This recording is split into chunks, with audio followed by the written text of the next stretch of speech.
नमस्कार, स्वागत है आपका हमारे पेज पे। और आज बहुत ही एक इंफॉर्मेटिव खबर, एक बहुत ही इंफॉर्मेटिव न्यूज़, बहुत ही इंफॉर्मेटिव एक वाक्या आपके साथ शेयर करने जा रहा हूं। और आज पहली बार ऐसा हुआ कि एक कार्यक्रम में मैं पहुंचा, और जब उस कार्यक्रम में पहुंचा तो उसके पूरे कार्य प्रणाली को देख के मुझे लगा कि हाँ, ये वास्तव में ऐसा होना चाहिए। तो आइए देखते हैं कि क्या थी वो कार्य प्रणाली और क्या उसमें बातें थी। तो मैं आज पहुंचा तिनसुकिया लॉ कॉलेज, और तिनसुकिया लॉ कॉलेज में आज मूट कोर्ट को लेकर प्रतियोगिता चल रही थी। अब मूट कोर्ट होता क्या है, जब मैंने इसके बारे में सोचा और इसके बारे में सर्च की तो पता चला कि मूट कोर्ट एक ऐसी प्रतियोगिता होती है जिसमें जो फाइनल ईयर के स्टूडेंट्स होते हैं उन्हें रियल टाइम कोर्ट को एक्सप्लोर करने का मौका दिया जाता है। जो भी कॉलेज होते हैं जहां पे एलएलबी की तैयारी होती है, उस कॉलेज में इससे एक माहौल क्रिएट किया जाता है जहां पे जजेस बैठते हैं, वकील्स बैठते हैं, और फिर बहुत सारे लोग जो हैं वो बैठते हैं। एक उनको टॉपिक दिया जाता है, एक सब्जेक्ट दिया जाता है, और उस सब्जेक्ट पे स्टूडेंट्स आपस में डिबेट करते हैं। और फिर डिबेट करने के बाद इस प्रतियोगिता में आखिरी में फाइनल राउंड होते हैं और फिर उन्हें पुरस्कार दिया जाता है।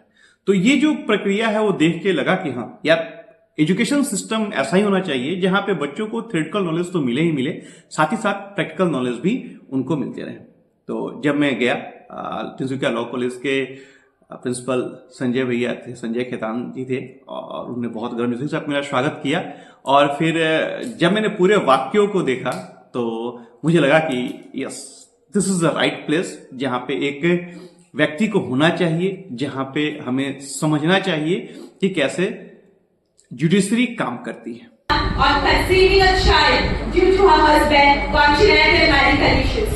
Lordship, with due permission, the council would like to proceed with the prayer. Humbly prayed before the honorable court that the petition is dismissed by the honorable court. It upholds the constitutional validity of section 497 of IPC and section 198 clause 2 of the CRPC respectively. The respondent is respectively acquitted of the moot court की जो यात्रा होती है ना, वो ऐसी होती है कि यहाँ पे आपके कौशल को विकसित किया जाता है। आपका प्रेजेंटेशन क्या होता है, कैसे आप अपने आप को प्रेजेंट कर रहे हो, ठीक है। इसके अलावा आपको पता है कि थ्योरेटिकल नॉलेज से केवल कुछ नहीं होता है, प्रैक्टिकल नॉलेज भी बहुत इंपॉर्टेंट है। तो प्रैक्टिकल नॉलेज और जो समझी जो सची वो बताता हूं। जहां तक मैंने देखा कि ये आपके कौशल का विकास, वकालत कौशल का जो है वो विकास है।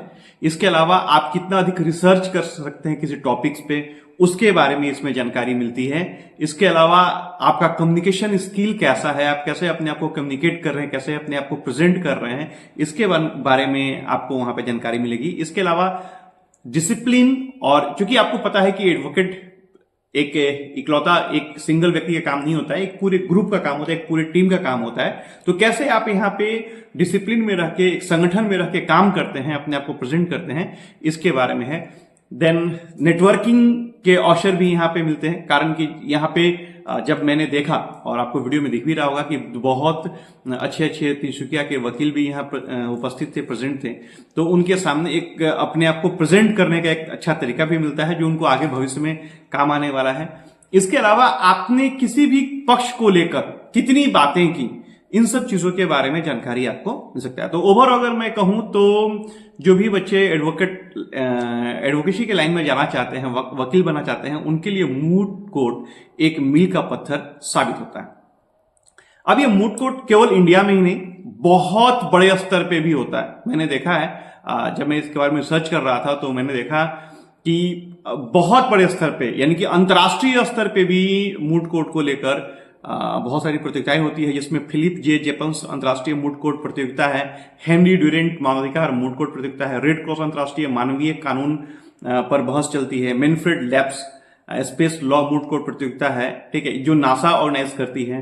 तो इस तरह की बहुत सारी संस्थाएं हैं जो अच्छे अच्छे वकीलों को मौका देती है और मूट कोर्ट का आयोजन करती है। तो दोस्तों, मूट कोर्ट को लेकर कैसा लगा मेरा सुझाव जरूर बताइएगा। मिलते हैं नेक्स्ट ब्लॉग में, तब तक के लिए नमस्कार, जय हिंद।